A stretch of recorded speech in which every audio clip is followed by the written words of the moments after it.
que vai começar e a gente angaria mais alguns pedidos. O Gui. Oi? Prazer. Vou Prazer estar, é meu. Boa noite a todos. Boa noite. muito bom. Léo, acho que você podia começar Tá bom. explicando o Catalyst, depois a gente vai para os nossos assuntos de hoje. Maravilha. Pode compartilhar a página. Muito bom. Bom, primeiro, obrigado a todo mundo por participar. Vai ser muito rico. Quem puder ficar até o final, recomendo. Ah, o Catalyst Now, que está ajudando aqui a promover essa conversa, é uma rede de empreendedores ou inovadores sociais na global. A gente faz parte do Capítulo Brasil, então eu sou Leonardo Letelier, sou CEO e fundador da Cital e Finanças do Bem, e eu sou co-chair do Capítulo Brasil da rede do Catalyst.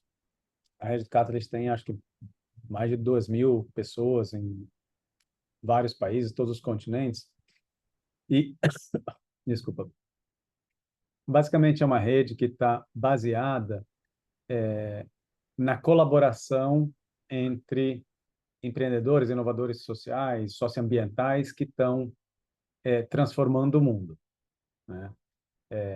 Hoje a rede ela está aberta não só para organizações, mas também para indivíduos se afiliarem, não tem nenhum custo para se afiliar e tem uma série de atividades ao longo do ano, principalmente nessa vertente de trocas e colaborações em quase todos os ODS, digamos assim, né?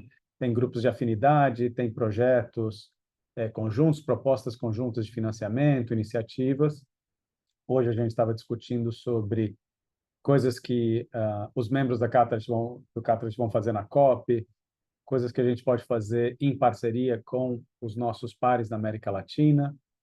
Então, é um grupo super bacana para fazer parte. Quem aqui não for da rede do Catalyst, recomendo. Pode me procurar, pode procurar a Gisela, que é a chair do capítulo. Tem pessoas aí do Global aqui mencionadas, a Madalena e a Maria. E fica, então, o convite para conhecerem mais, perguntarem, se informarem sobre, passarem a fazer parte da rede e colaborarem para que a gente tenha mais chance aí de transformar o mundo numa direção positiva, porque a gente está precisando. E com isso eu passo a bola aí para a Suzana, do IP, para liderar Olá, aqui a conversa. Obrigado. obrigada, Leonardo. É um prazer imenso estar aqui com vocês.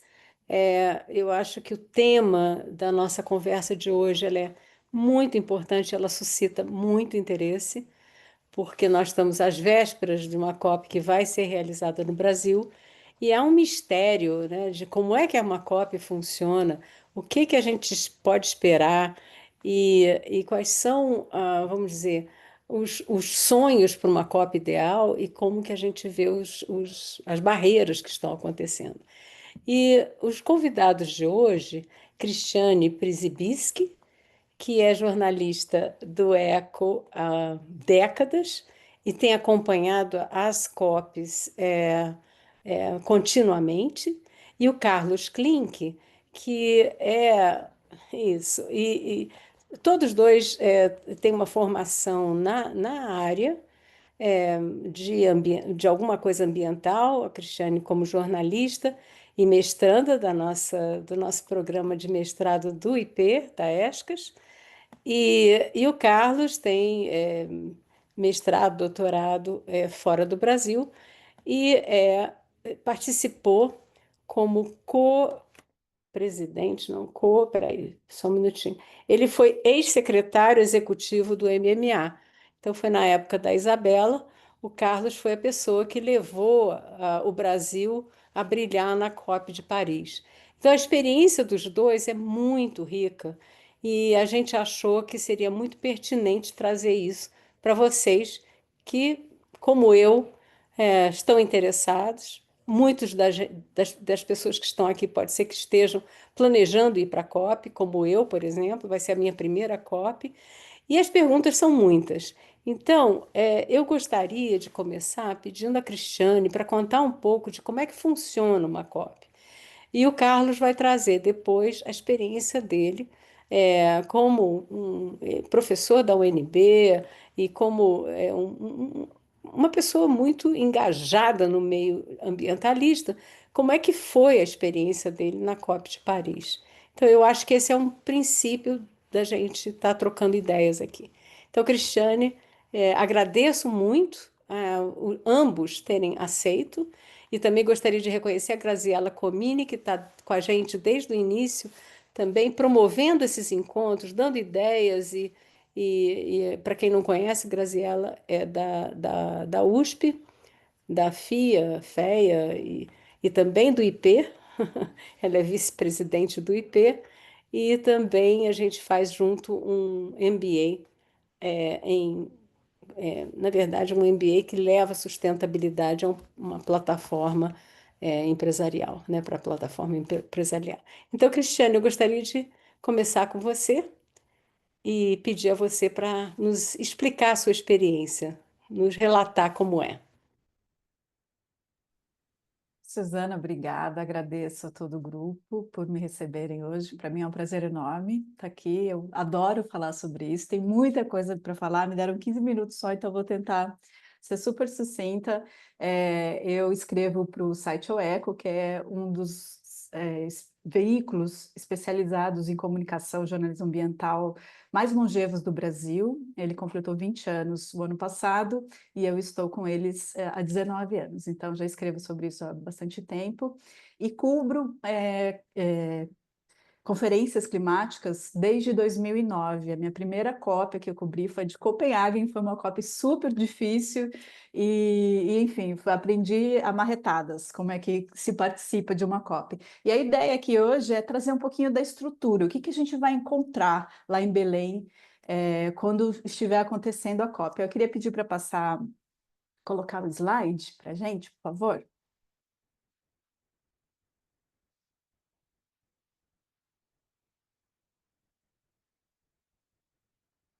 Não é esse. Opa, Ah, é esse, perdão, é esse aí, que eu estou acostumada com essa. deixa eu só colocar aqui no modo apresentação. Tá.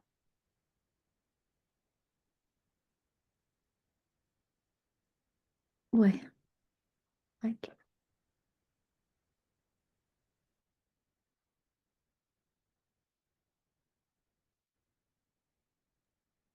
Você tem que descompartilhar. Aí. Deu. Então, como que a gente se prepara melhor, né, para esse evento que é considerado o maior evento ambiental das últimas décadas? Pode passar. Eu vou falar para vocês um pouquinho como que funcionam as negociações, quem que pode participar e os espaços da convenção, o que a gente vai encontrar lá. Pode passar. Então, eu gosto muito de usar uma comparação que o Observatório, a rede de organizações do Observatório do Clima usa. Eles falam que as conferências do clima são como grandes reuniões de condomínio. Então, imagine que você mora em um prédio que está precisando de reformas muito grandes e reformas custosas. Para fazer essas reformas, né, para melhorar esse prédio, você tem que reunir todo mundo numa reunião de condomínio e democraticamente decidir quem que vai pagar, como que vai ser feita essa obra e quem que vai pagar por essa obra, né? Só que nesse condomínio moram diferentes perfis de moradores. Tem os muito ricos, né, que estão nesse prédio há muitos anos e ajudaram que contribuíram muito para o desgaste desse prédio. Tem os novos ricos que se instalaram na cobertura, construíram uma piscina ali e aí ferraram ainda mais com o prédio. Tem os classe média, que são a gente, moramos ali no meio, né? E temos contribuições para o desgaste, mas a gente não aceita muito pagar por essa conta. E tem aqueles moradores que moram na parte de baixo do prédio, que está a mais impactada por esses problemas, né? E tem aqueles que moram no puxadinho do prédio, que já estão numa área que já está alagada. Então, imagine que quando a gente propõe vocês fazer um exercício, assim, imagina que a gente no final de ano se reúne toda a família para decidir quem que vai levar o quê, né, na ceia de Natal. Às vezes já dá um problema, a gente já tem problemas para decidir, tomar essa decisão. Imagine um prédio que na verdade esse prédio é o nosso planeta Terra, em que moram 198 moradores, né, 198 países que precisam decidir como fazer essa reforma custosa. Então, pode passar, por favor? Eu fiz um esquema para vocês, mostrando aqui hoje, esse é o cenário atual de emissões. Então, hoje a China é a maior emissora, ela mora ali na cobertura do prédio. O cenário atual, né? Não é o cenário das emissões históricas. O segundo maior emissor é os Estados Unidos, o terceiro a Índia, o quarto a União Europeia, o quinto a Rússia, da República da Rússia, e o Brasil está no sexto lugar. E cada um deles contribui de uma forma para esse problema enorme que a gente vive hoje no planeta Terra, que é a emissão de gases de efeito estufa. A maior parte dos países é para a geração de energia, e tem o nosso caso do Brasil, que o setor mais emissor brasileiro é o setor de mudança de uso do solo, e aí a gente está falando de desmatamento e também uma porcentagem da agropecuária. E aí eu coloquei essa bandeirinha de Tuvalu, que é uma nação-ilha, que é considerada a primeira que vai submergir com elevação do nível do mar. Então, assim, imagina o quão complexo é uma conferência do clima, né? É essa grande reunião de condomínio, que existem vários assuntos a serem decididos na pauta e que cada um tem que ceder um pouquinho, né? Com realidades muito diferentes, com anseios muito diferentes. Então, é muito difícil esse processo, né? Essa é a palavra que a gente usa. As conferências do clima, elas são processos, elas não são eventos, né? Somente evento. É claro, tem o evento do final do ano, mas ela é um processo de negociação. Então, vários tópicos das conferências, né, da Conferência do Clima, eles estão sendo discutidos há muitos anos, como, por exemplo, a regulamentação do mercado de carbono, que começou a ser discutido antes mesmo do Acordo de Paris, e só conseguiu se chegar numa decisão um pouco mais concreta, né, do artigo 6 que a gente fala, no ano passado, na COP do Azerbaijão. Então, imagina, foram 10 anos de discussão aí, no mínimo, em um ponto desse importante, né, dessa agenda grande que é discutida dentro de uma conferência climática. Bom, pode passar, por favor. Pode passar, eu vou falar do outro slide, depois eu volto nesse, se for necessário. Bom, pensando quem que pode participar das conferências do clima.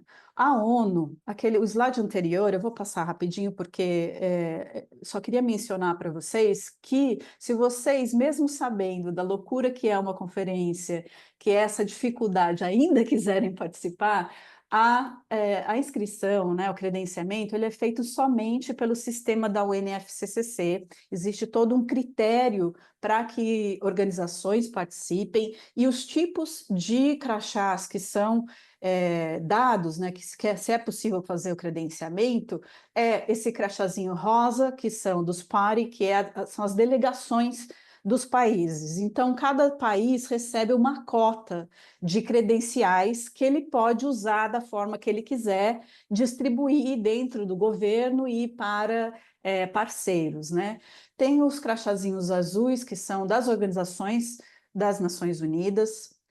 Os verdinhos são das organizações intergovernamentais, os amarelinhos das não governamentais, e essas 3 categorias últimas que eu citei, elas participam como observadoras. Então, existe todo um processo que é feito de negociação, que é feito com os diplomatas, com os países membros, e as organizações observadoras, elas estão ali para ajudar nesse processo, mas essa incidência das organizações, ela não acontece só no momento da conferência. Obviamente que as organizações, elas estão ali trabalhando nos bastidores, ajudando os países a pensarem, evoluírem nos pontos, nos tópicos a serem discutidos muito antes. E tem o crachá da imprensa. Aí você pode me perguntar, poxa, Cris, mas não tem crachá para a empresa. De fato, não existe crachá, um crachá específico para o setor empresarial.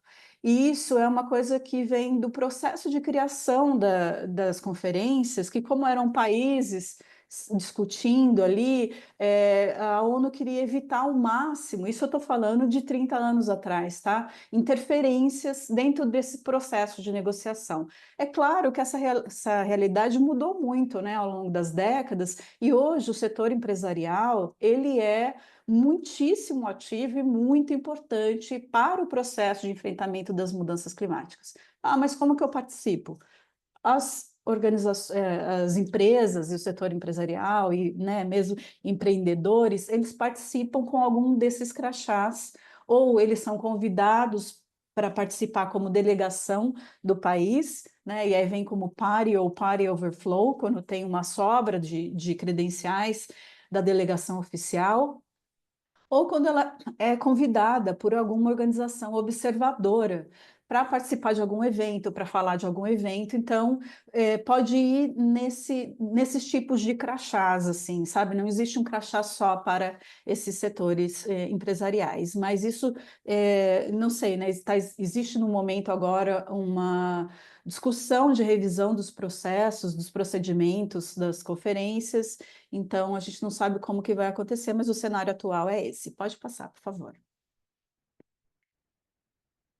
Falando um pouquinho dos espaços, a gente sabe que vai ter 2 grandes espaços na COP lá de Belém, como todo ano tem, a Blue Zone e a Green Zone. A Blue Zone é onde acontecem as negociações e outros eventos que eu vou falar para vocês, e a Green Zone é geralmente o local da sociedade civil, para que a sociedade civil local e, né, daquele país esteja presente. O país sede decide se ele vai querer ter a Green Zone, mas eu acho que não teve nenhuma COP que não teve, assim, né? Em outros anos, as Green Zones eram muito separadas, eram bem afastadas da Blue Zone, não ano passado, mas nas anteriores. Esse ano eu tenho certeza que vai ser mais juntinho pela pujança da sociedade civil brasileira, né? E quem decide quem que vai estar lá é o governo brasileiro. Existe uma discussão de quem vai colocar seus estandes nessa Green Zone. Não precisa ter credencial, o que é uma grande vantagem, você pode entrar e ali é o espaço onde a gente vê muitas das empresas e os empreendedores estão ali e também daquelas outras formas que eu falei dentro da Blue Zone. Bom, na Blue Zone acontecem as negociações, os eventos especiais, os side events, tem os escritórios dos países, tem os pavilhões, que eu vou falar um pouquinho para vocês, e as áreas os eventos da ação climática, né, da agenda de ação. Pode passar, por favor. Esse é o mapa do ano passado, tá? Do Azerbaijão. Então, ali, na entrada, para o registro, na área B, era a área dos side events e dos special events, que são organizados pela própria ONU. A área C é a parte das salas de negociação e da delegação dos países. Não são todos os crachás que entram na parte de negociação. Só algumas discussões são abertas a organizações observadoras, mas a imprensa, por exemplo, não tem acesso a essa área. Tem a área D, que é a área do Media Center, onde acontecem as entrevistas e tal, e a área E, que é a área dos pavilhões, que é muito, muito animada. Eu quero falar para vocês sobre ela no próximo slide, por favor. Pode passar. Bom, os espaços têm eu trouxe aqui algumas fotos do pavilhão brasileiro, né? Então, cada país, membro, ou organização, ou grupo, então, por exemplo, pode ter o seu pavilhão nessa área dos pavilhões.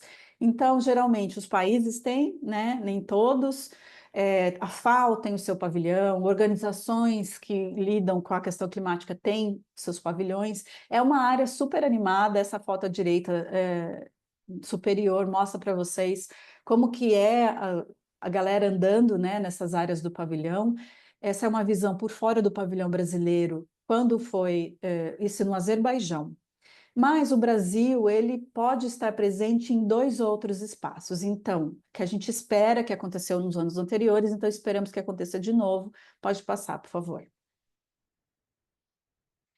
O Brasil esteve também presente no pavilhão do Consórcio Interestadual da Amazônia Legal e também nesse pavilhão do Regional Climate Foundation, que é uma organização que também trabalha com o Instituto Clima e Sociedade aqui no Brasil. Então, o Brasil esteve presente organizando ou coorganizando eventos. Me perguntaram, Cris, mas agora, sendo no Brasil, será que a gente vai ter os 3 pavilhões ainda? Né, assim, lembrando que o Brasil se dividiu nos pavilhões na época do governo Bolsonaro por conta, né, a sociedade civil não tinha voz, então a sociedade civil criou um pavilhão que chamava Brazilian Action Hub, e aí no ano seguinte, acho que no segundo ano Bolsonaro, o Consórcio Interestadual da Amazônia Legal criou o seu próprio pavilhão. Vai ter esse ano? Não sabemos. Eu faço uma aposta de que pelo menos o pavilhão do Consórcio Interestadual da Amazônia estará presente com seu próprio pavilhão, por questões de visibilidade, pensando que é um ano pré-eleitoral também, né? E o pavilhão do Regional Climate Foundation eu também acredito que vai estar, porque ele foi muito forte o ano passado, ele é independente, né, do Brasil ou não. Pode passar, por favor? Bom, essa é a área que a gente espera que sejam montadas as Green Zone e a Blue Zone. Aqui onde tem esse pontinho aqui é o hangar, que é a área que geralmente faz eventos, mas tem toda essa área, que esse espaço aberto, que a gente espera que esses 2 espaços da convenção, né, a Green Zone e a Blue Zone, e talvez uma Yellow Zone, que a gente já está ouvindo falar, que seria o espaço para manifestações culturais, vão ser inseridos. É um espaço muito grande, os espaços da conferência são muito grandes, é muito cansativo, é bem demandante estar numa conferência do clima.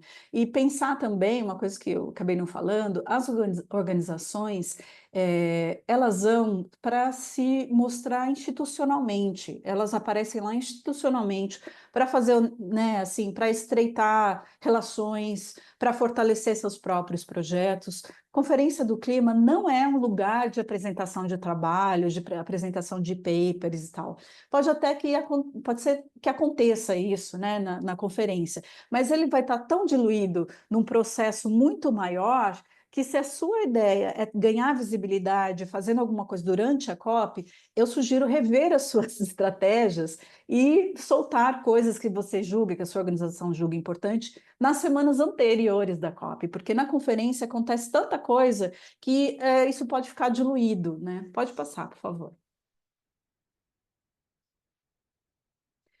Bom, pensando no que vai acontecer, tudo pode acontecer numa conferência do clima, mas a gente já sabe que algumas coisas com certeza vão acontecer. Nos 2 dias primeiros da COP, geralmente acontece a cúpula dos líderes. Ele, nos anos anteriores, já há alguns anos, nos dias da COP, que seria dia 10 ao dia 21 de novembro. Por questões logísticas, o Brasil decidiu antecipar a cúpula dos líderes, é quando os presidentes vêm, e vai acontecer no dia 6 e 7. Bom, no primeiro dia da conferência, eu já passei aqui um pouquinho do meu tempo, mas só para no primeiro dia da conferência, tem uma plenária de abertura, onde o André Corrêa do Lago, que é o presidente da COP, vai fazer um grande discurso, o Lula provavelmente vai falar, e depois os diplomatas se dividem em grupos para tratar de cada um dos temas da agenda. O tema da agenda, o que vai entrar na agenda de uma conferência, é discutido. A agenda é fechada no primeiro dia, geralmente, da conferência. Então, a gente não sabe, a gente tem ideias do que vai entrar na agenda. A conferência de Bonn, que é uma preparatória para a COP, que vai acontecer agora no meio do ano, já vai dar indicativos para a gente, mas a gente só vai saber lá. E também a conferência é dividida, cada dia eles tratam de um tema, então tem finanças, enfim, energia e tal. Bom, na segunda semana, a gente tem um dia de descanso só. Na segunda semana, na quarta-feira, voltam os ministros de Estado, o segmento de alto nível, para começar a bater martelo nas decisões que foram tomadas, né? Ou se ainda tem algum draft em cada um dos tópicos da conferência, o segmento de alto nível vem para fazer esse fechamento. E a ideia é que no final do dia 21, nunca é no último dia, a gente tem a plenária final. Pode passar.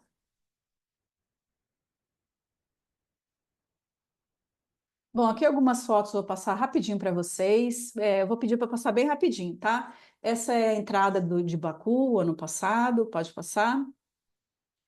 Aqui também, essa parte de baixo é onde se fazia o credenciamento. Eu geralmente vou um dia antes para aguentar essa fila e no primeiro dia já tá pronta de manhãzinha para participar das atividades. Pode passar. Essa é a sala da plenária principal, então aí os engravatados estão aí. Pode passar? Essa é uma outra visão da sala principal. Pode passar.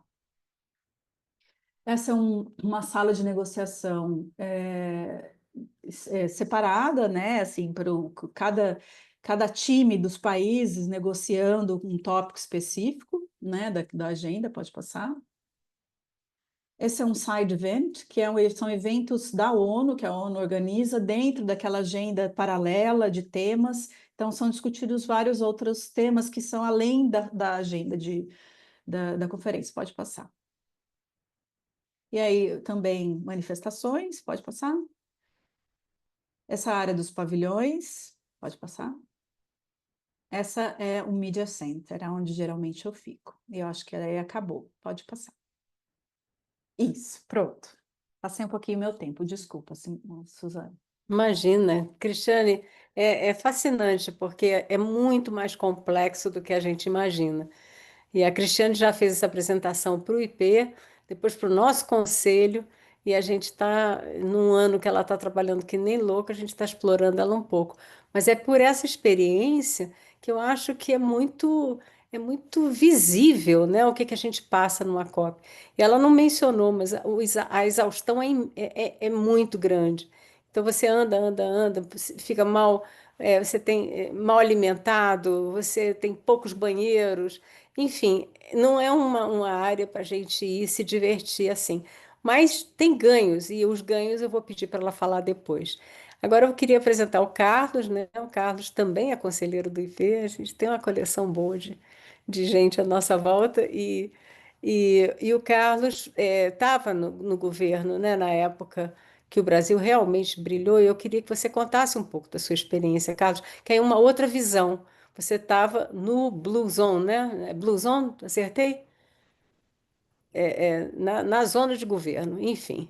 É, é, enfim, Carlos, o palco é teu. Obrigado, Obrigada. obrigado, Cristi, obrigado, Suzana, obrigado, Catalite, ótimo estar aqui com todos.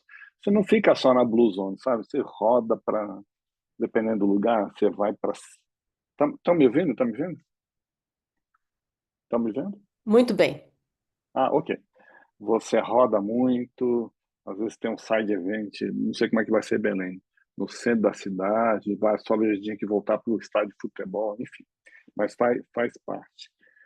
A experiência de governo, Suzana, obrigado pela introdução, que eu acho que é uma grande vantagem ainda, e foi recuperada, né, depois do governo anterior, pelo governo federal. Mudança do clima você não resolve só com ciência, um tema, como a Cristi colocou muito bem. Tá? É um assunto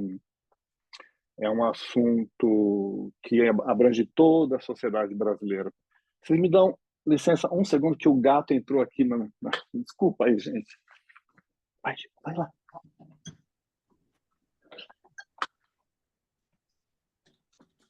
Temas complexos, como diz a Cris, são processos, né? Então, é por isso que a COP Desculpa tem aí, que ser um gente. processo. Imagina. É o Chico o gato. Quis participar. Pois é, deveria ter deixado ele aí, né? Ele apronta muito. Então, assim, e o que foi legal de experiência de governo foram duas ou três coisas. Não foi só o brilhantismo do Ministério do Meio Ambiente, que foi, sim, certamente na época, Eu encontrei muita gente capaz em muitos ministérios.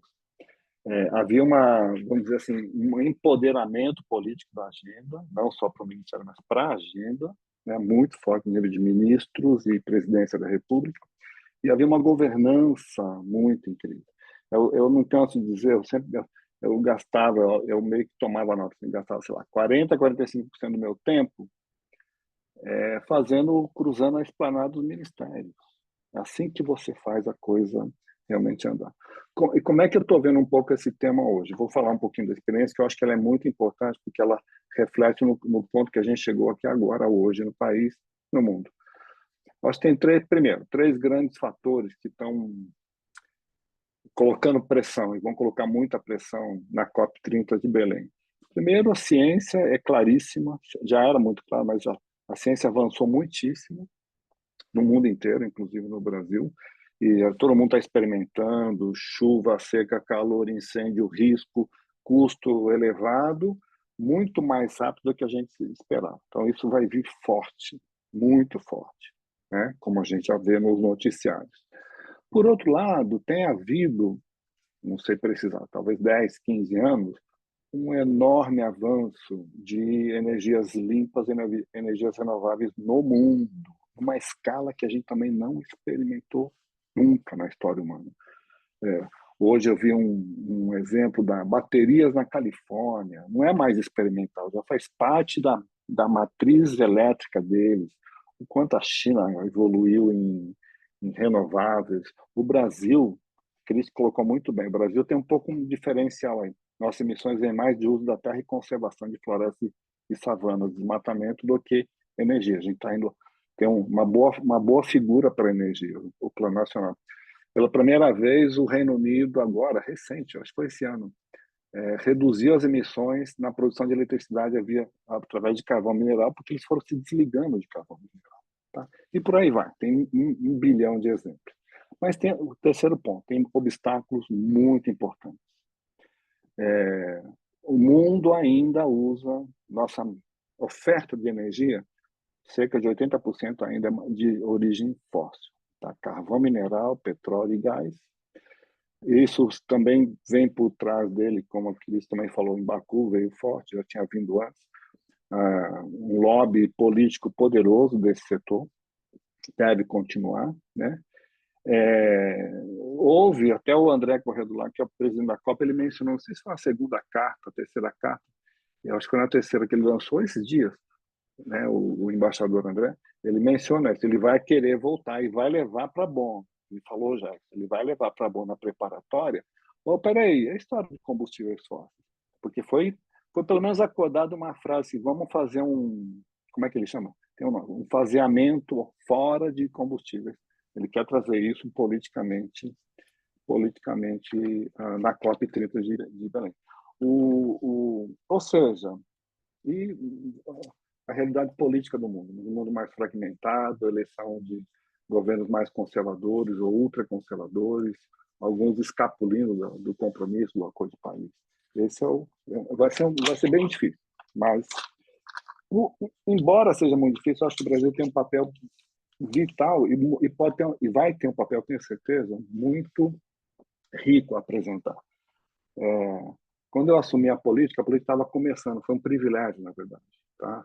Logo depois que eu cheguei, a política tinha sido aprovada foi depois de Copenhague, logo depois, aprovada pelo Congresso, sancionada pelo presidente. Agora tem que botar a política nacional contra a mudança do clima para funcionar.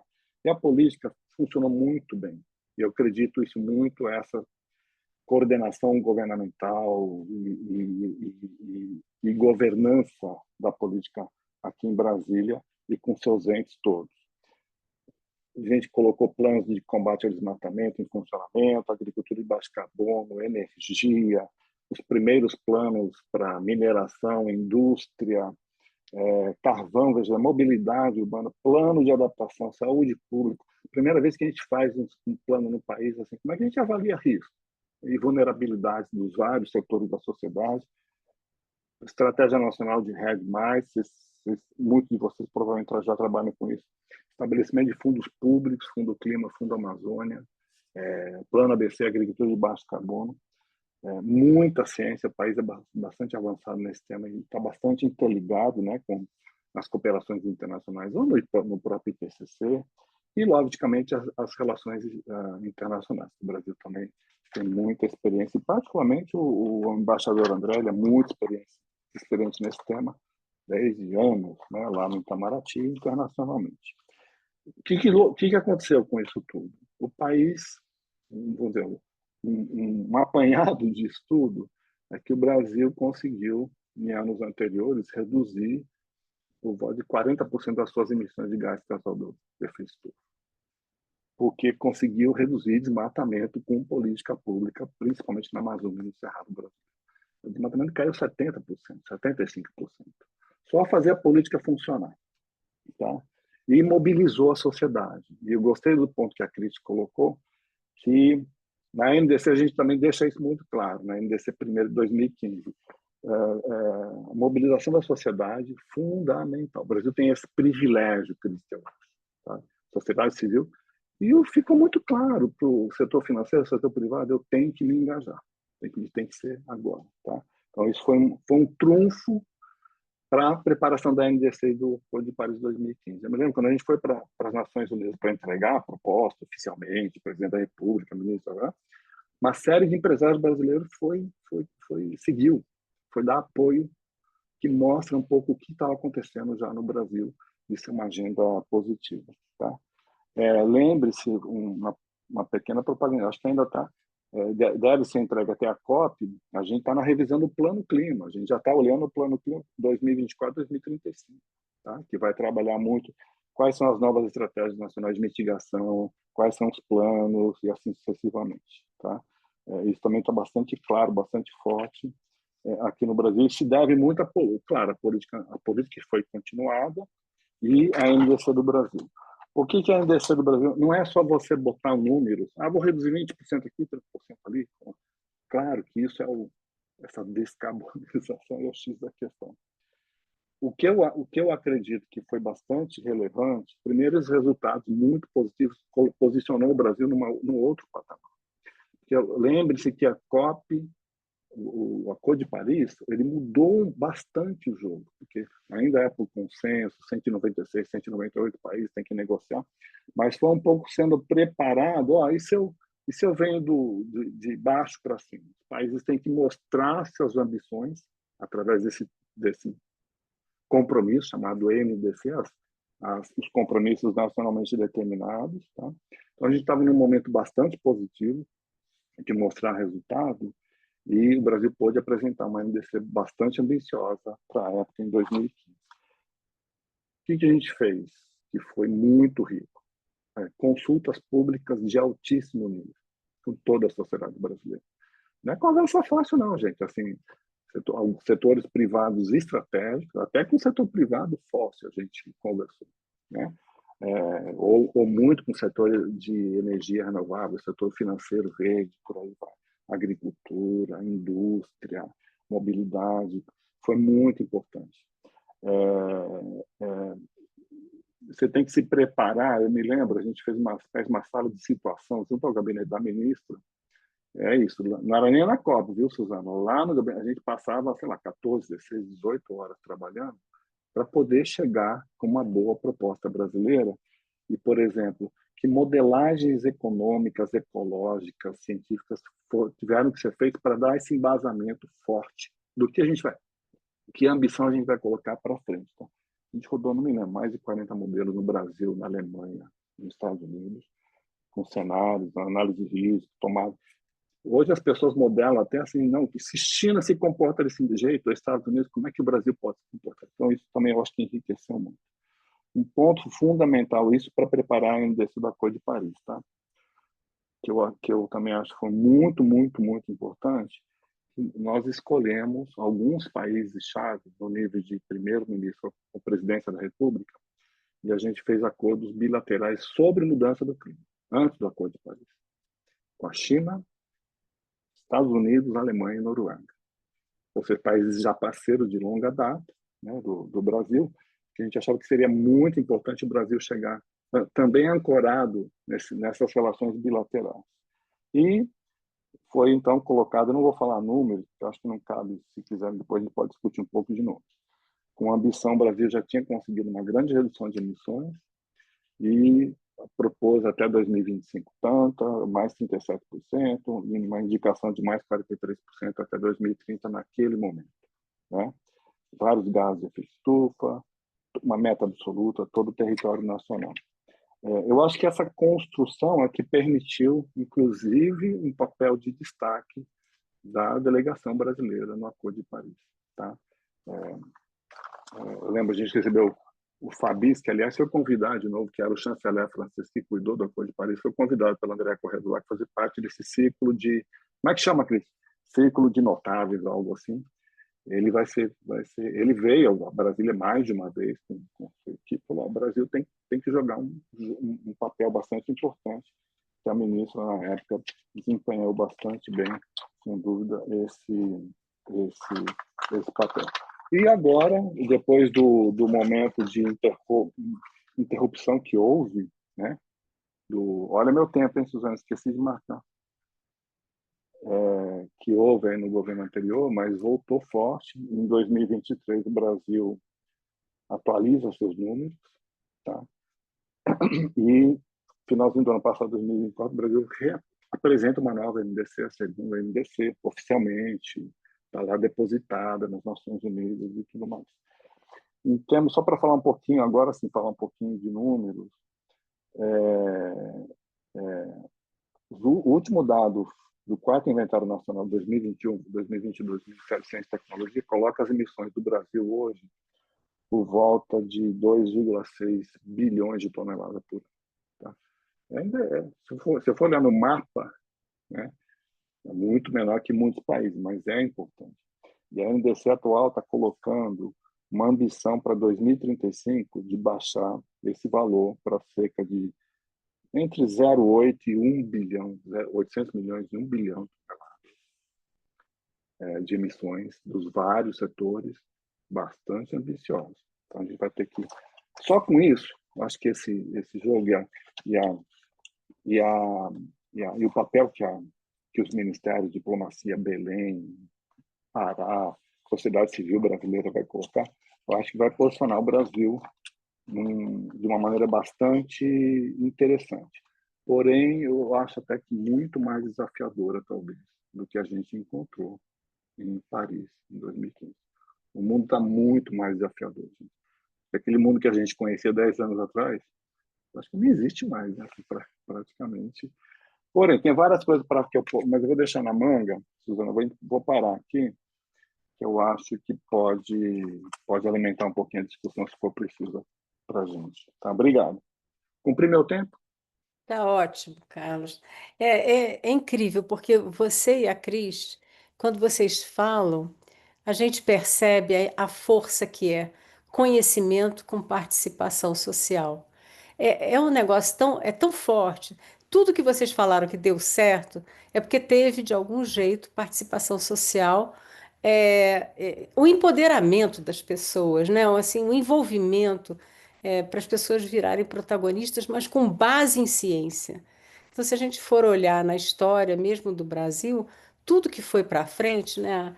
A medicina no início do século, né? Como foi importante, é, e a gente, em termos de saúde pública, né?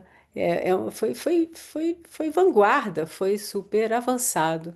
Agora, então, e se a gente for olhar, tem tantos exemplos que a gente foi, de algum jeito, líder, mas sempre com essa preocupação de ciência ser a base para a gente ter uma ação, de algum jeito, guiada. Agora, a Andrea está com a mão levantada e ela provavelmente vai falar dos desafios que vai ser para Belém. Porque ela está lá em Belém tentando arrumar lugar de alojamento para nós. Mas antes disso, eu gostaria, André, se você puder esperar só um pouquinho, porque eu gostaria que a Cris e o Carlos falassem do momento atual, para a gente não ver só os desafios, porque os desafios são imensos, né? Carlos estava falando que o mundo mudou. Gente, eu fui a Rio 92, eu fiquei tão apaixonada que eu fui e voltei em casa, que eu estava morando em Piracicaba, peguei meus filhos e disse, vocês têm que ir, a gente tem que levar vocês, porque nós vamos mudar o mundo. Nós vamos mudar, nós estamos aqui mudando o mundo. E depois a gente foi vendo, através do tempo, que os países não assinam, porque não querem se comprometer, porque um não assinou, então por que que eu vou abrir mão? E assim por diante. Então vai empobrecendo. Mas quando você se prepara e se prepara bem, a gente vê que tem avanços. E é isso que precisa alimentar, né, a nossa esperança e a nossa vontade de estar lá e participar e fazer o melhor com o que a gente tem de melhor. Cada um de nós tem conhecimentos em algumas áreas. Então, essa junção eu acho que é muito importante. Mas, pelo que eu vi, a Andrea está mesmo querendo falar sobre, provavelmente, os desafios que vai ser Belém para sediar com 10, sei lá quantas milhões de pessoas, enfim. Cristi, você pode falar o que você contou para nós na nossa preparação? Os grupos que o André Corrêa do Lago está formando de participação, chamando gente que realmente está bem preparada, e também, depois o Carlos pode falar da importância da nossa diplomacia, porque a diplomacia brasileira é muito forte. E ela durante o governo passado, ela foi bastante desmoralizada, mas ela está muito atuante novamente, tanto assim que chamaram André Corrêa do Lago para ser o presidente da COP. Então, Cristi, de Vou novo, se falar. você puder. Posso falar um pouquinho dos desafios para dizer como que o Brasil está querendo endereçar esses desafios? Claro. Bom, eu acho que assim, né, esse ano é um ano muito especial em vários sentidos. Nós temos 10 anos de Acordo de Paris. O Brasil estará em posições de poder muito importante, por exemplo, na presidência do BRICS, na presidência ano, presidência do G20 o ano passado, presidência da COP. E é também um ano em que a gente, pela primeira vez, ultrapassou o 1,5 previsto no Acordo de Paris. Então, assim, é uma conjuntura de fatores que colocam o Brasil numa posição de destaque, mas numa posição super desafiadora. Porque, como a Suzana falou e o Klink também falou, a gente está vivendo um momento muito delicado geopoliticamente. E não estou falando só de Trump e de Milley e da ascensão das direitas no mundo, das direitas negacionistas. A gente vive hoje o maior número de conflitos bélicos desde a Segunda Guerra Mundial. E, obviamente, a guerra ela é sentada no petróleo e ela é movida pelo petróleo, né? Então, assim, são várias questões que estão em jogo muito fortemente. Então, agora tá, para falar de soluções, coisas boas, né? O André Corrêa do Lago é um excelente negociador, ele realmente foi a escolha certa, segundo organizações, né? Assim, e ele tem três pilares de atuação na visão dele para a COP30. A primeira é reforçar o multilateralismo e o regime de mudança do clima no âmbito da UNFCCC. Então, assim, isso é uma coisa que ele está trazendo muito forte. Ele já lançou 3 cartas à comunidade internacional, o Klink falou da última delas, que ele citou combustíveis fósseis, a gente pode falar mais depois. Mas ele está tentando trazer essa coisa do multilateralismo, fortalecimento para falar, gente, espera aí, galera, o mundo está difícil, mas ele não acabou, esse é o processo que a gente tem, é o processo que existe no momento, que funciona a passos muito lentos, que a gente gostaria que fosse muito mais célere, mas é o que a gente tem, essa é uma visão também que eu defendo, assim, quando eu ouço as pessoas falarem, a COP não dá em nada, não resolve nada, não é verdade, a gente tem muitos avanços, se não fosse Acordo de Paris, a gente estaria numa situação climática muito pior, né? Então tá, esse é um primeiro. O segundo pilar que ele quer trazer é conectar o regime climático à vida das pessoas. Ele tem falado muito disso. É claro que isso é um discurso que também outros presidentes de COP fizeram, falaram, vamos tirar do papel, sair das falas para a ação e tal. Mas eu vejo um movimento na presidência brasileira muito forte para que isso aconteça. E o terceiro pilar é acelerar a implementação do Acordo de Paris, por meio de estimulações e ajustes estruturais nas instituições que podem contribuir para tanto.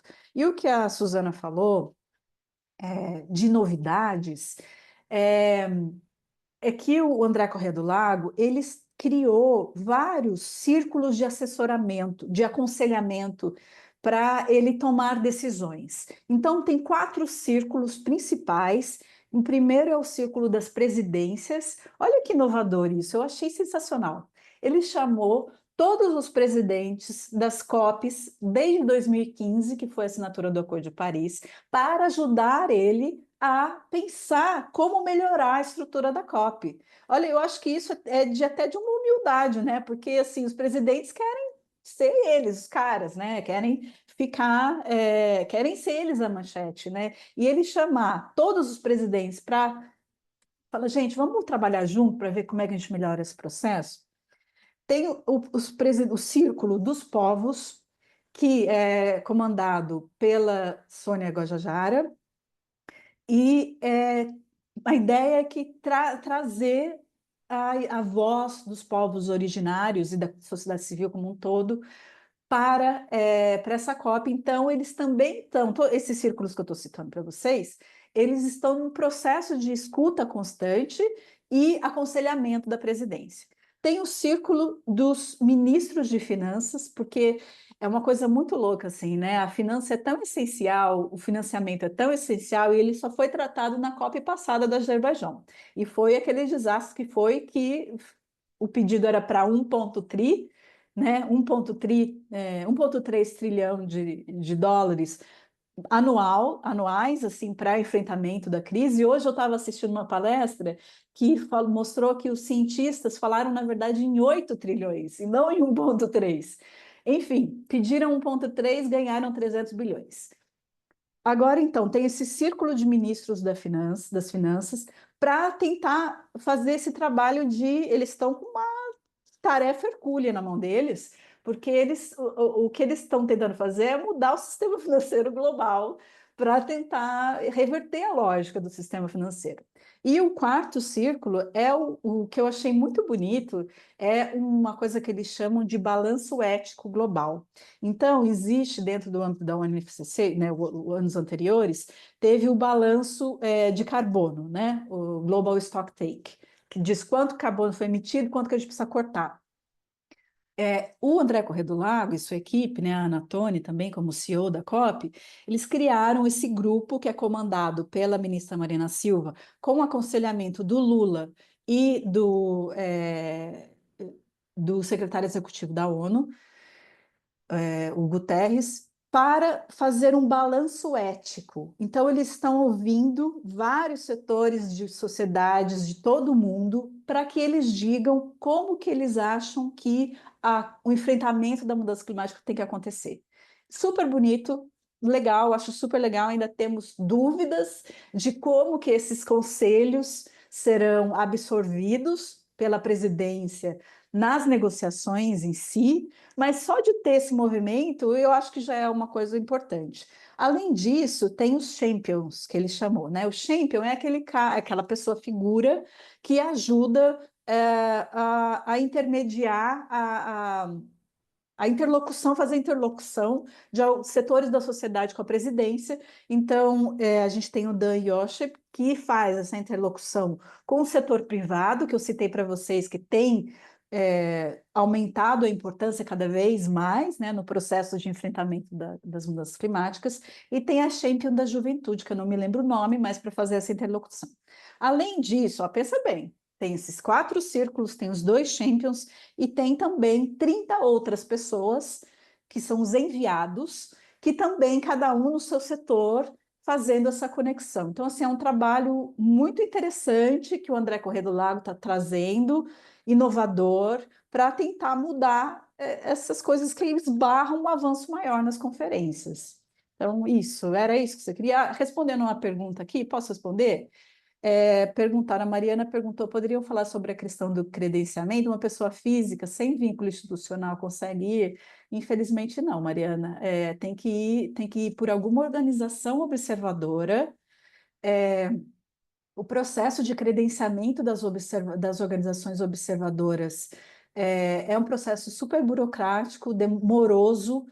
até onde eu sabia, estava demorando 3 anos para eles aceitarem as documentações e uma série de documentos que tem que enviar para ser uma organização observadora. O que pode fazer é tentar conversar com essas organizações que já são credenciadas como observadoras e pedir credencial para eles, né? Infelizmente, esse é o processo. Enfim, não sei se eu respondi.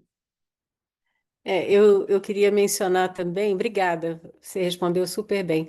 A Maria Alcala menciona aqui a PL que está sendo, a PL da devastação, né, que está sendo votada. Isso, para mim, tira o sono.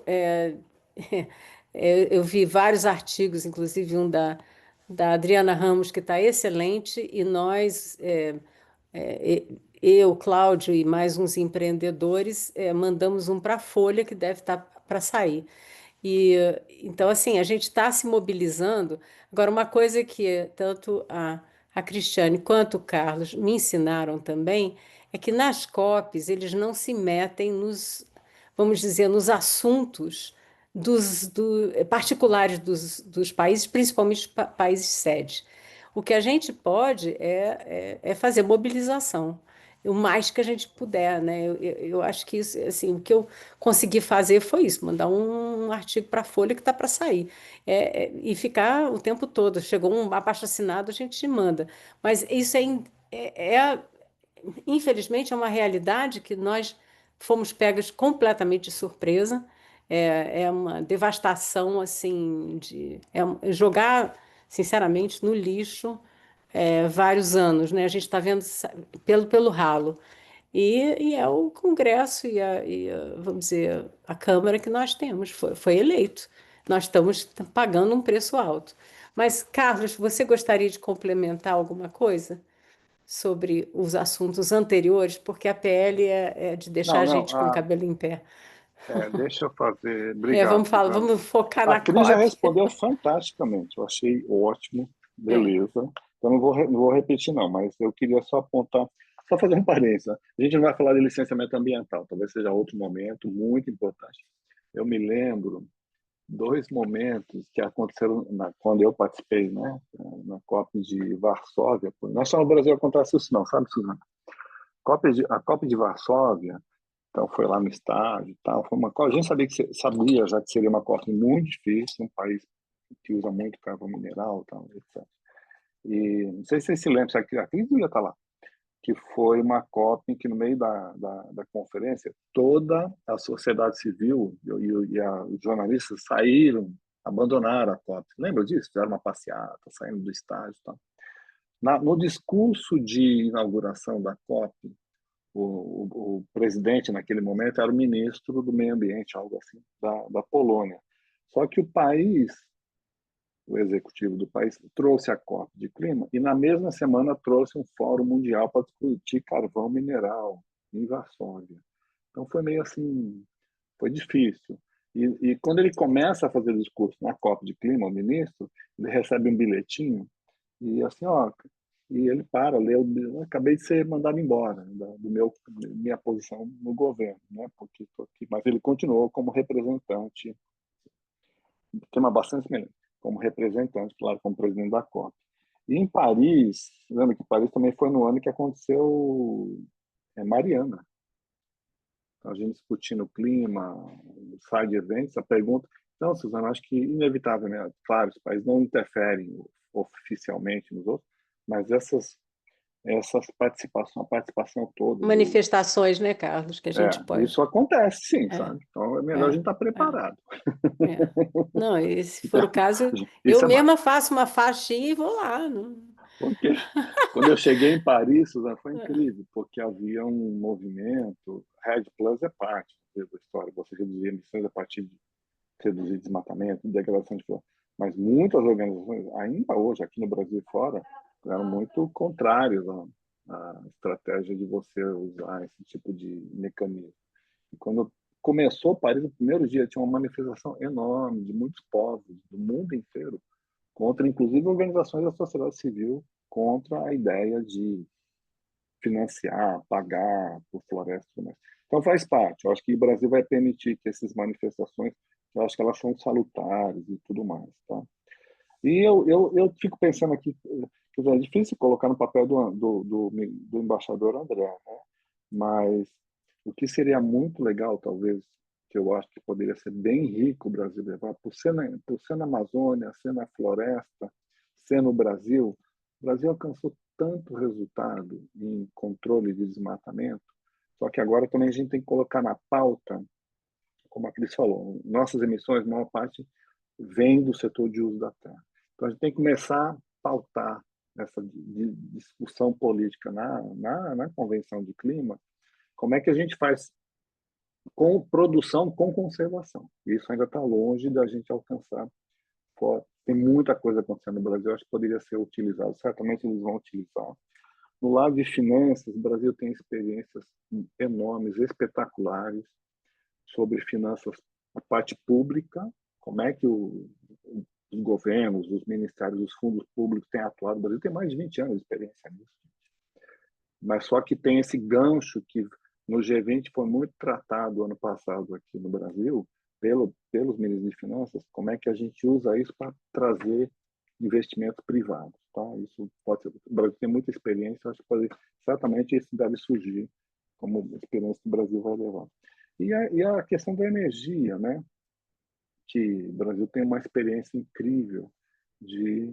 Estava vendo os dados na última NDC, se vocês olharem a nova NDC, de novembro, dezembro do ano passado, eles trazem esses dados. A nossa matriz, oferta de energia é mais de 40%, já é renovável, e eletricidade hoje no país é mais de 80% renovável. Então, não é que você vai trocar uma por outra, mas é como é que você mantém esse mix de energias, né, para que a gente corresponda com a oferta de energia e eletricidade e, ao mesmo tempo, com a redução de emissões de gases de efeito estufa. Eu acho que seria momento, talvez, a gente capturar perguntas. Isso, eu estou vendo aqui o Pode ser? Jean Nicolau perguntando se vale a pena ir à COP com tanta dificuldade que vai ser de hospedagem. Andréia, você quer em um minutinho só compartilhar os seus desafios? Eu não sei se a Andréia está aqui ainda. Sim, sim, eu vou precisar sair Isso, mesmo. Não, seja. tô vivendo na prática aqui como é que tá a preparação. Gente do céu, assim, eu fiquei bem preocupada, viu, gente? Bem preocupada. O parque da cidade já está pronto, assim, eu acho que 90% está pronto, o que nesse sentido me deixou mais tranquila. Então, quer dizer, as delegações vão ter onde fazer suas reuniões. Mas, gente, o aeroporto tá assim, zero ainda. A cidade está muito bagunçada, tem muito transtorno. Ainda não existe uma centralização dos aluguéis das casas. Parece que isso vai acontecer a partir do mês de julho, a partir de uma parceria que foi feita com a Airbnb. Então, vai ter uma única plataforma onde as pessoas vão poder consultar as casas, os valores e fazerem as negociações. Então, isso vai resolver uma questão da pulverização, mas eu acho que, assim, Belém tem que correr muito ainda para poder entregar um evento à altura da nossa expectativa, tá? E não pode perder Isso. essa oportunidade. Mas era isso que eu Não, queria compartilhar com vocês. Obrigada, André. Eu acho que realmente é uma oportunidade, é uma ousadia trazer para Belém. E vamos dizer, tem vários Olha, desafios aí. olha, Mas, eu me lembro, André, que bom que você está aí. Bom te ver também. Mas eu me lembro na Rio Mais 20, foi 2012, Rio de Janeiro. Rio de Janeiro. Lembra Sim. que foi, tá? E eu estava voltando uma viagem internacional, parei no aeroporto internacional, né? Já tinha várias modernizações e tudo mais. Pô, Rio Mais 20, todo o ODS, o mundo inteiro veio para o Rio. E na hora de entregar a mala, sabe aquelas esteiras, né? A esteira parou de funcionar e tinha alguém lá atrás, do lado do descarregamento de mala, jogando com a mão, assim. Eu falei, meu Deus do céu, isso vai ser... E, ó, o Rio Centro não estava pronto. Vários colegas gringos têm me falado, não, o Brasil é um pouco, meio que vai aos trancos e barrancos, mas vai dar certo, vai dar tudo certo.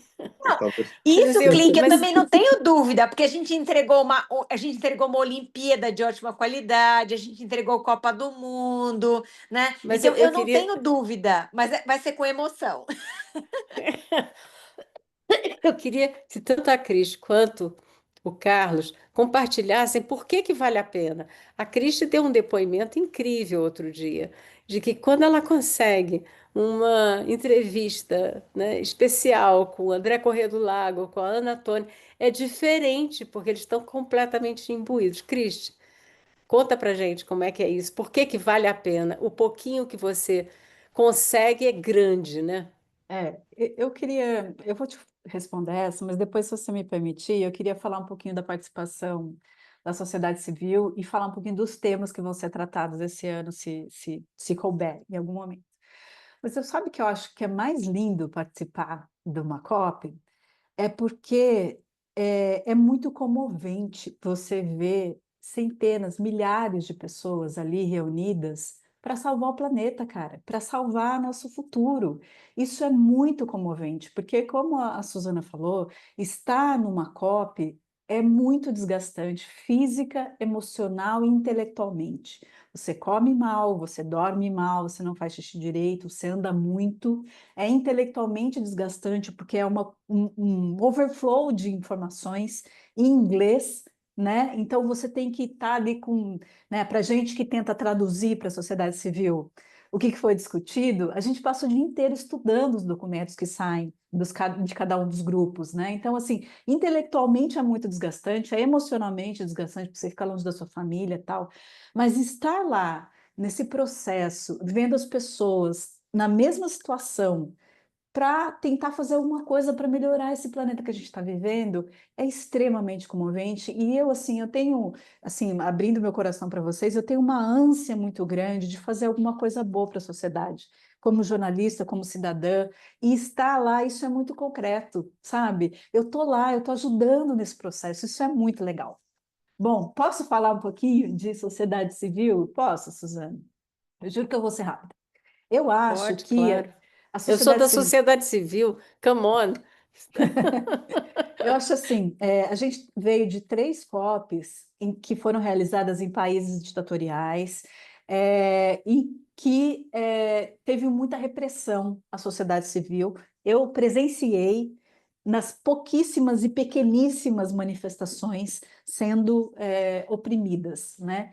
Então eu acho que vai ter a sociedade civil, não só brasileira, vai aforra nessa COP, sabe? Porque agora a gente tem possibilidade de falar. Então, eu acho que vai ter uma grandíssima participação, e tem que ter, porque, de fato, existe, né, na diplomacia climática internacional e, né, na questão geopolítica, existe essa coisa de não interferir diretamente naquilo que o país decide fazer. Então, se o país quer explorar petróleo na Foz do Amazonas, quer acabar com o licenciamento ambiental, outros países não podem interferir, né? Assim, nem legalmente isso é possível, certo? Mas um país cede, eu achei uma expressão que eu achei muito legal. Ele pode ser vitrine ou ele pode ser vidraça. E pelas escolhas que o Brasil está fazendo, ele está se tornando vidraça. Então, a sociedade civil tem que ter voz para mostrar para o mundo, porque se tiver uma grande manifestação que junte milhares de pessoas lá em Belém para falar contra a exploração da Foz do Amazonas, o The Guardian vai dar, o Washington Post vai dar, e os jornais internacionais vão dar isso, e isso é legal.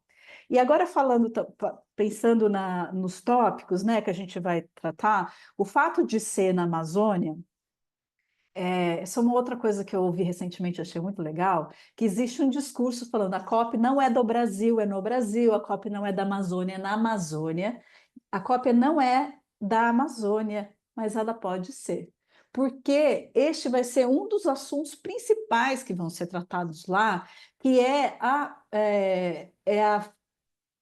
função das florestas na regulação climática, que isso não foi tratado. Existe uma tentativa de sinergia que está sendo muito embrionária, está sendo construída agora a partir do ano passado, da Convenção da Biodiversidade em Cali, se decidiu que vai começar a haver uma sinergia tardia, mais antes tarde do que nunca, entre as conferências, para que não se duplique esforços, para que haja uma redistribuição justa entre os recursos e etc. Mas o fato de ser na Amazônia, assim, é uma loucura, né? Pensar. Tava conversando com uma pessoa, falou, é por isso que as COPs são feitas em Cancún, nesses lugares que tem grandes resorts, que dá para receber um monte de gente, né? Porque o Brasil quer colocar soluções baseadas na natureza, as SBN, no centro do debate. Esteve muito por fora. Então, o Brasil, por meio do TFFF, que vocês já devem ter ouvido falar, que é o Fundo Florestas Tropicais para Sempre, que é um mecanismo que foi criado em Dubai, está sendo desenvolvido desde então, e ele vai ser apresentado ao mundo nesta COP. Então, nós vamos ter financiamento para a manutenção de florestas em pé, que é o TFFF, que é um fundo de endowment. Tem as SBN, Soluções Baseadas na Natureza, bioeconomia, vão ganhar muito mais espaço nas negociações climáticas.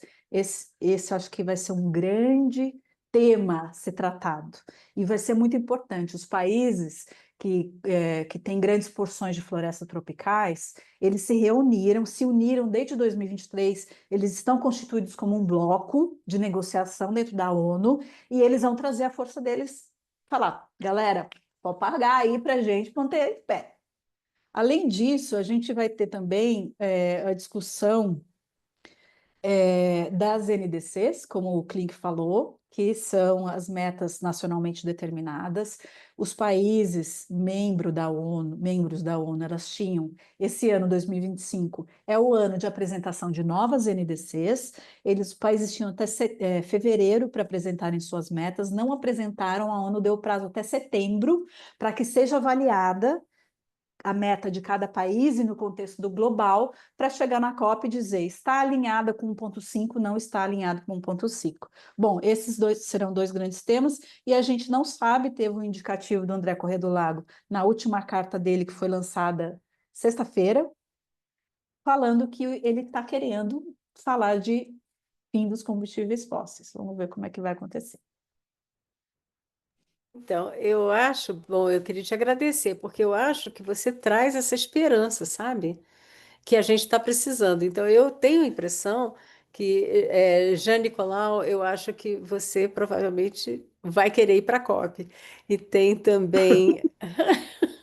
Porque eu, sinceramente, eu estou na mesma situação que Jean Nicolau. É assim, e eu nunca fui, eu vou ficar perdida. Tá, mas. Carlos, quando você foi também, claro que você foi com um aparato do governo, mas você também teve esse gosto de vitória em várias situações. Gente, eu estou falando sério, quando eu fui para Rio 92, a sensação era essa que a Cris descreveu. Era, eu estou aqui para salvar o planeta. E aquilo foi uma força tão grande. Então, eu imagino que mesmo com todas as dificuldades que a gente vai enfrentar, de hospedagem, de comida, de falta de conforto, essa sensação da gente estar junto, tentando, almejando algo que é um bem comum, que é o nosso planeta, é a nossa casa, eu acho que isso vai valer a pena, sabe? Eu estou olhando para isso. Então, tem mais uma. A Val Flor perguntou qual tipo de influência podemos ter nessas decisões. Eu acho que a Cris falou bem. Essas manifestações, gente. Nós vamos precisar dessas manifestações, sabe? Então, assim, se o André Corrêa do Lago está querendo discutir energia e está sendo aprovada uma PL para esburacar a Amazônia para achar petróleo, sabe? Para perfurar, há uma disparidade imensa, né, entre o que está sendo feito e o que está sendo proposto. Então, eu acho que no final eu estou apostando que vai valer a pena, que não é possível que a gente saia de lá sem nenhuma conquista.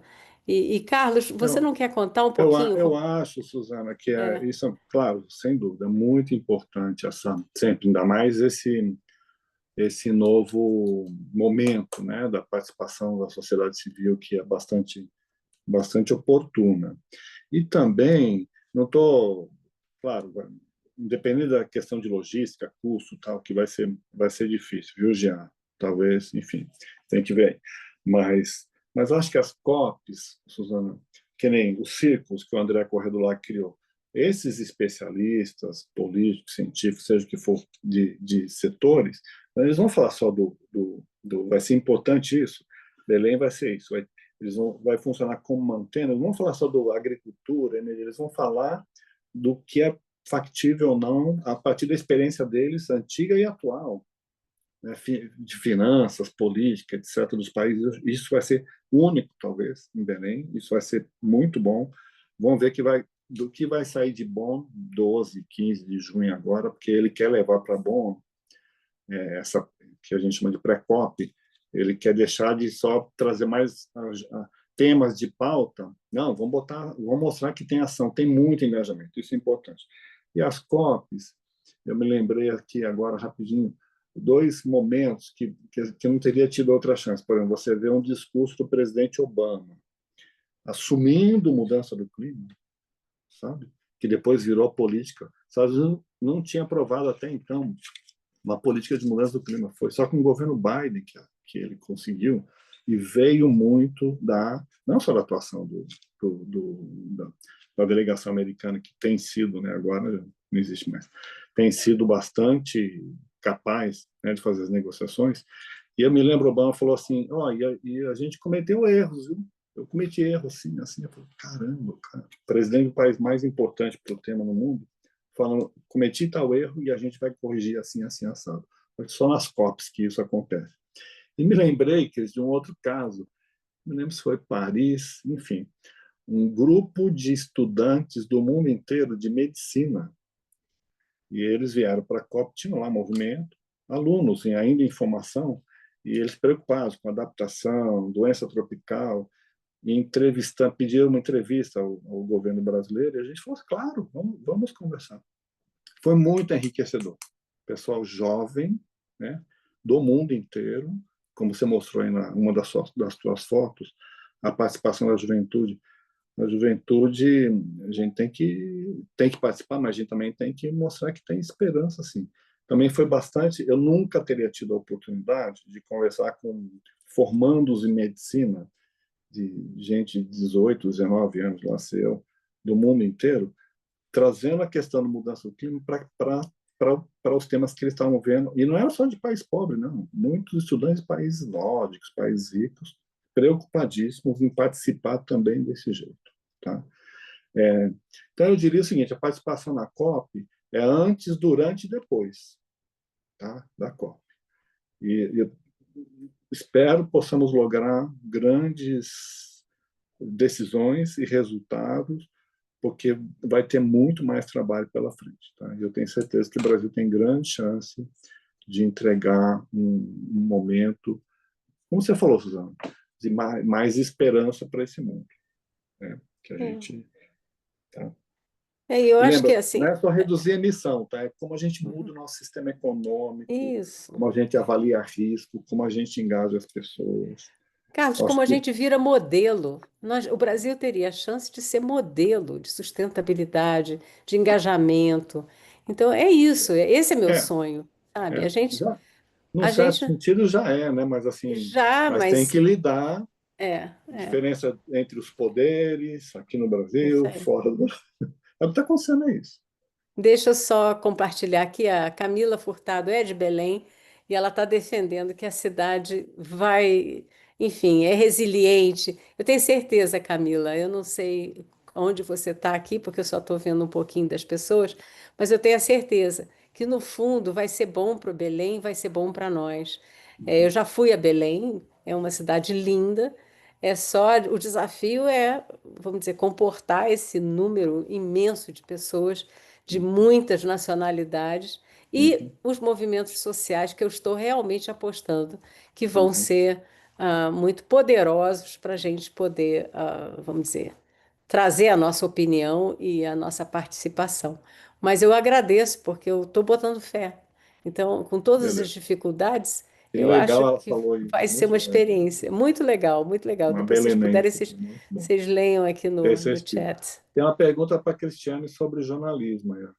Ah, é? Eu não vi. O Gustavo pergunta como são as restrições de filmagem, fotografia e produção de conteúdo em geral. É assim, Gustavo, para se credenciar como imprensa, também tem uma série de documentos que eles pedem. E você tem o veículo, não demora tanto assim, né? Você pode tentar credenciar o seu veículo para esta copy. Eles pedem documentos, tem que ter sede física, o veículo, que eu me lembre das restrições. Tem que ter sede física e tem que comprovar que é um veículo que já cobre mudanças climáticas. Então, assim, posso te mandar depois, você entra em contato comigo, o que eles pedem. Uma vez que o jornalista está credenciado, se vai levar equipamentos grandes, tipo câmera de TV, tripé e tal, tem que mandar para um e-mail da imprensa deles lá. Mas, como hoje em dia tem muito mojo, conhece esse termo, Suzana? Mobile journalism. Aprendi nas COPs também. Mobile journalism. Você leva seu celular, não precisa. Eu levo tripé pequenininho e celular, não tive que declarar estes equipamentos. Mas quando são equipamentos maiores de, sei lá, de agências de produção de conteúdo, acho que vai ter que mandar para esse meio de imprensa, mas depois de credenciado. Show, muito Ótimo. obrigado. Depois falamos mais. Então, nós já estamos chegando aqui no final e se tiver alguma pergunta que não, a gente não aguenta esperar, meu Deus do céu, como é que eu vou sair daqui sem ela? Por favor, manifeste-se agora. Não, Senão, Suzana, eu acho que tem uma da Val, assim, um pouco assim, talvez possa ser do tipo de influência, né? Assim, que eu acho que foi comentado, mas eu acho que a gente tem que, talvez, a gente reforçar esse aspecto tão positivo, né? Que a Cristi e o Carlos estão dizendo, né? E, assim, muito do que a Val colocou aqui na pergunta, assim, o que que a gente pode fazer, cada um de nós, né? Que somos formadores de opinião, para a gente pressionar algumas dessas temáticas. Estar presente, Graça, eu posso responder assim primeiro. E sempre foi uma prática do governo brasileiro, acho que a Cris pode me corrigir, acho que ainda é mantido, que é o seguinte: talvez as poucas delegações, que ao final do dia, geralmente chama toda a delegação brasileira, não só os negociadores. Sim, faz uma mesa enorme, briga, discute, fala, aconteceu isso, define. Claro, você não fala coisa, você não pode falar, mas coloca ali todos os dias, coloca todo mundo na mesma página, recebe pergunta, recebe crítica, olha isso aqui, tá. Isso acho que é muito, muito importante. Só acontece nas COPs também. Tá certo, Cris? Eu concordo, até já falei até para a Suzana, da beleza que é a diplomacia brasileira. Nas últimas COPs, sem ser Bolsonaro, os jornalistas eram chamados, tendo um encontro com a sociedade civil, mas assim, brasileira, mas os jornalistas eram chamados todos os dias e a gente sentava do lado da Ana Toni e do André Corrêa do Lago para perguntar, para saber o que estava acontecendo, para dizer. É muito legal, muito bonito. Não sei como é que vai acontecer esse ano, porque temos a presidência, né, da COP. Então, a assessoria de imprensa e o sistema de segurança dos negociadores brasileiros e das autoridades brasileiras não vai ser feito pelo Brasil, vai ser feito pela própria ONU. Então, vai ser muito mais rígido do que os anos anteriores, então a gente não sabe como é que vai acontecer. Mas o Brasil sempre faz coletivas e a gente fala e tal. Mas acho que previamente a isso, tendo que o Brasil está disposto a ouvir a sociedade, o que é essa novidade, né, que eu falei, maravilhosa, tentar se inserir nesses grupos que têm incidência nesses círculos, né, em organizações que participam como conselheiros, para dizer para o Brasil, a gente quer isso, a gente gostaria que fosse assim, a gente gostaria de que fosse assado e tal, e tal, e tal. E eu acho que individualmente, o que a gente pode fazer é divulgar o processo como um processo importante, porque eu ainda vejo muito, muito mesmo, gente desmerecendo os processos, não só de COP, mas os encontros, geralmente, né? Que não saem nada e tal, que não serve para nada. Vou repetir isso, porque não é verdade, não é verdade. Ele é falho, ele é burocrático, mas ele é o único que a gente tem. Não é o único que a gente tem? Tem alternativa? Não tem. Então vamos trabalhar com ele. Vamos defender esse processo, vamos tentar aprimorar o processo, fazer ele melhor, mas não desmerecer ele, né? Porque tá, você está desmerecendo, mas você me dá alguma alternativa? Não. Então, assim, eu acho que nas nossas vidas, eu acho que a gente pode dar apoio para quem vai defender o processo, explicar o que é, explicar a importância disso, né? E fazer um letramento das pessoas, que é muito... a gente ainda tem muita falha, assim, né? Até eu vi uma pesquisa que saiu agora no começo do ano, mostrando que quase 40% dos brasileiros ainda não sabem o que é mudança climática. 36%. Muitas pessoas que foram atingidas no Rio Grande do Sul acham que o evento que aconteceu no Rio Grande do Sul foi isolado e não vai acontecer mais. Não é verdade. Acontecia de 50 em 50 anos, a previsão é que aconteça a cada 10 anos um evento climático como aconteceu no Rio Grande do Sul. Então, acho que no nosso dia a dia é esse papel de conscientização. Na verdade, Cristi, eu acho que é isso que a gente está fazendo aqui. É esse letramento. Para mim, ele responde a essa É tua, isso. não é?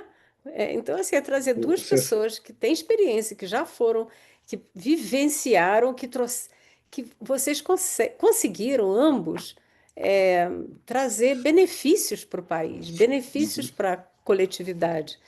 E foi isso que a gente teve em mente quando a gente pensou nesse evento. Você quer falar mais legal. alguma coisa, Carlos? É rapidinho, porque é o último minuto, vou ter que sair, pedir licença a Tá. vocês. Não, Mas foi uma eu vou passar para a coincidência, Gisela eu também. tenho, não é para ler não, mas assim, esse livro foi um livro bem interessante, ele foi lançado por dois economistas norte-americanos falando sobre as consequências econômicas de um planeta mais quente, altíssimo nível, em 2015.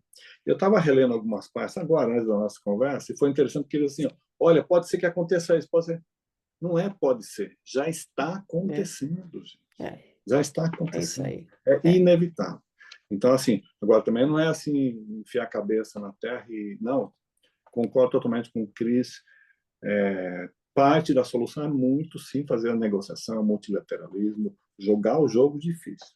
Tá? É isso mesmo. Enquanto a gente estiver Legal. vivo, nós estamos aqui para cumprir, né? Cumprir o nosso Eu dever de queria, cidadão desculpa, planetário. eu queria só, antes do Carlos sair, agradecer a ele e a Isso, Cris, eu ia né, por passar para estarem... você e te Eu sei. apresentar. Ah, perdão. É Não, que se é que apresenta, é que Gisela, o por Carlos já favor. estava saindo. Eu tô aqui junto com a Suzana e com a Graziella. Eu sou do Catalyst, sou chair do Catalyst Brasil, do Board Global, e junto com a Grazi e a Su, tenho a satisfação de pensar esses momentos. Eu queria agradecer muito a Su por ter, de fato, sugerido esses nomes, e o Carlos e a Cristi por se disponibilizarem, enche a gente de esperança, né, de vontade, de renova de todas as instâncias de participar. Pedir muito para todo mundo avaliar, são literalmente 2 minutinhos para dizerem se gostaram ou não e se tem sugestões, porque a ideia desse espaço, né, do Catalyst é que a gente possa, de fato, compartilhar essas vivências, mas quem tem mais experiência em alguma coisa, compartilha com quem tem menos experiência, né? Essa é a ideia. Então, super, super, super obrigada.